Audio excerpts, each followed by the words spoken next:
let's see. Nigger. Nigger was one. Cunt, skank, bitch, whore, trash. I think I've been called a dirtball before. Skinny. Skinny was like supposed to be an insult. Trifling, ghetto, ratchet, ugly. I think I'm ugly. Fat. Worthless loser, Oreo, Uncle Tom. And I've been called those things from people I know, people I love, people that's supposed to love me, my family, my friends, and complete strangers. I've been called those things in my face, and I've been texted those things. And guess what happened? I didn't die. Hey guys, and welcome back to my channel. And today's topic of conversation is everybody's favorite topic of conversation, which is freedom of speech. Freedom of speech is the threat to our freedom of speech has been a topic for a good year or so now. Like, a lot of people on social media, a lot of people on YouTube, Reddit, Twitter, everyone's sort of talking about freedom of speech, especially what happened in Canada with the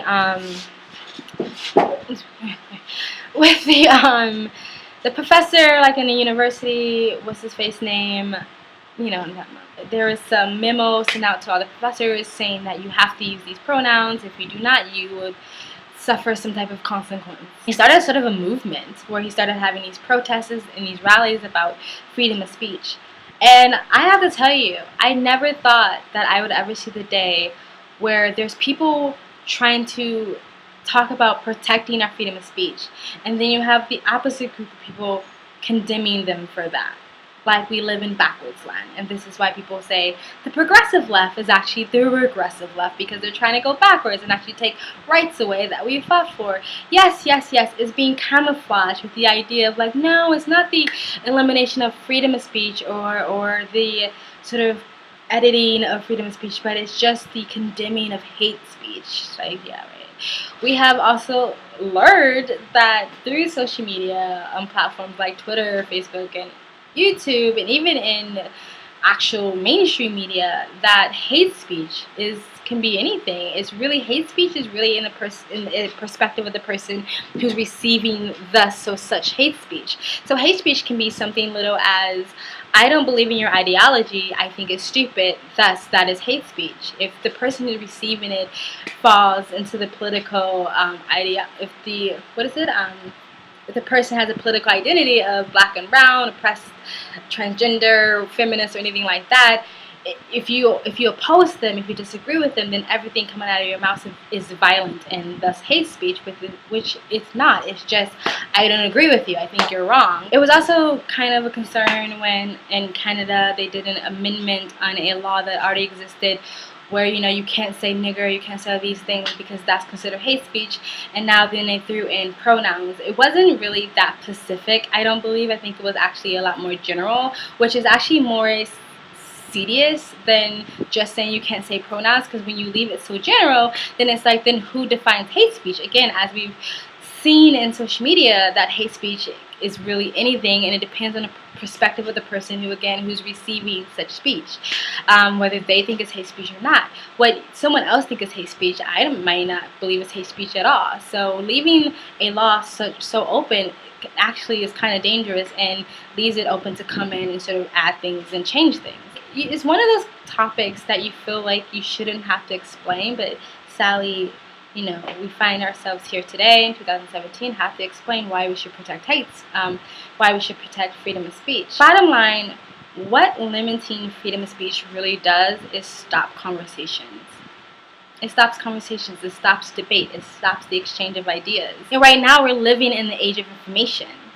If you can find out anything there is to find, anything your little heart desires to learn, you can go right now and type on a keyboard and find it out. And that's amazing. But if you start shutting down, if you start adding or applying the limit of freedom of speech, that's going to disappear.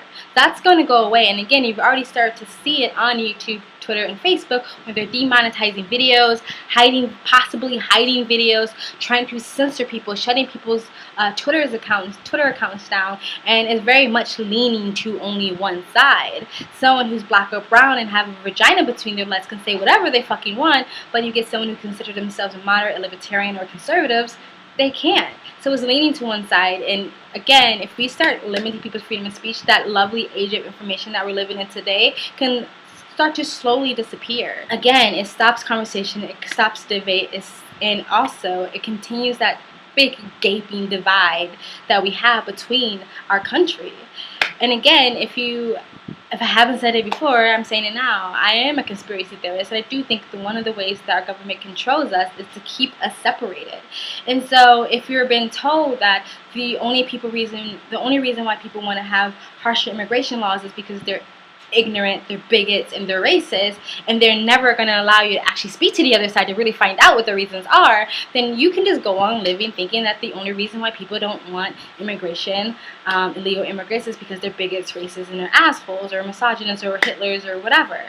And you won't ever find out that illegal immigration actually affects the poorer communities, because you're not allowed to talk to them because they're hateful, and they're bigots, and they're racist.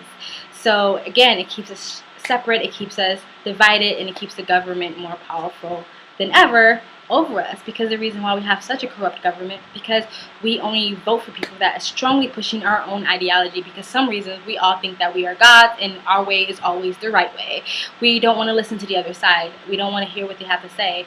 We already struggle with that. So if you bring in limiting the freedom of speech, then that would just become even bigger. I understand why the left-wing, the progressive, regressive liberals believe that they are on the right side of history, because again, just saying that you want to limit or eliminate hate speech sounds pretty. It sounds good. Like, why would you want hate speech? Why would you want anyone to say anything hateful to each other? Of course they're going to deliver it that way. They're not going to say like, hey, we want to slowly take your freedom of speech away from you, vote for this bill now. Of course they're going to word it in a way where it sounds nice. And again, I think a lot of liberals, even if it's out of just naivete, may have their hearts in the right place when it comes to this whole like limiting or eliminating of hate speech and limiting of freedom of speech. And I understand why you feel like you're on the right side of history, because right now that's what it looks like. And of course you're on that side, you're going like, well, I'm black and brown, I'm a woman, or I'm transgender, so this won't affect me because nothing I can say is going to be oppressive or racist, because you can't be racist towards the other side, blah, blah, blah, blah. So you might feel like it's not affecting you now, but who's to say what that can turn into later? Who's to say what the limiting of freedom of speech can evolve into later? So it might not affect you in a negative way now, and there might not be negative consequences to you now, but who's to say what is going to happen 5, 10, 20, 30 years down the line if a bill like this is passed? Who's to say that this is how this is going to affect your children, or your children's children, or your children's children's children? Again, if hate speech is sort of the perspective of the eye of the beholder, then who's to say that someday the government won't decide that saying anything negative against your president is hate speech? Saying anything negative to anybody of authority is hate speech. Saying anything negative to anybody that's in a higher social level than you is hate speech. Like, I really think messing with this is a Pandora's box and a can of worms that we really, really, really shouldn't be doing whatsoever. I remember having a conversation with another progressive traveling, because most people who travel are usually progressive liberals, libertarians, or they just do not give a shit about government whatsoever and don't even want to talk about it. But sometimes I do lean that way, because it's kind of like, it feels like it's hopeless at times. But yeah, so I had a conversation with this person. He was like, he wasn't from America, he was from Canada, I believe, or something like that. And he was like, oh my gosh, you Americans, you and your constitution, you just always protecting your rights and shit. Like, yeah? Like, I don't understand, how is that bad? Like, yeah? Like, that's weird that you think that's an insult. And then he kept throwing all these extremes at me, like, well, what if so-and-so ran up to you and said all these bad things? You think they should be able to do that? What if they said nigger, nigger, nigger, nigger, like over and over again, like every single day? Do you think they should be able to do that? And I'm like, yeah. Like, because I'm strong-minded and I know myself and I have lots of self-worth and confidence and love, and I don't give a shit what people say about me. You know, I know everyone's not me, but still, like, grow a backbone. Grow a backbone. We should stop really teaching children that the world is supposed to coddle you, that the world is a safe space, because it's not, and you're doing a disservice to the younger generation by doing that.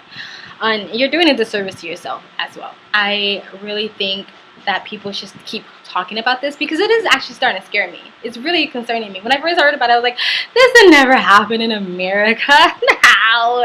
Now I'm like, it's gonna happen in America. Shit. Because you've seen it happen in Canada, now it's happening in Europe, and now I feel like America is gonna start getting hit next because it was happening on social media. Even though YouTube and Twitter, Facebook, they have every right to do whatever they want. They are not America. They are private companies, and they can do whatever they want. They can make the rules there however they want. They can ban anybody they want. But the fact that it's starting here makes me feel like it's gonna eventually spread out and affect elsewhere, like our actual rights. So I do think people should just keep having this conversation, and people who are against this needs to keep voicing very, very loud and clear that they are completely and utterly against this. Let me make it clear.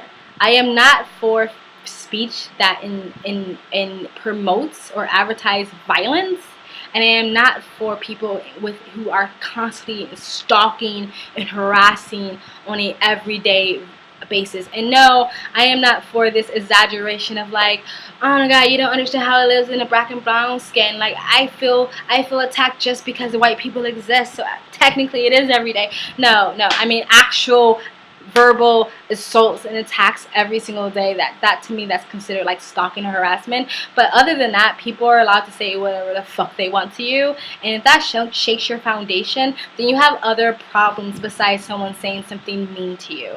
You have other psychological, mental, emotional issues that you probably need to go take care of, and maybe we should focus more on mental health instead of focusing more on shutting people's words down and thought policing and all those things.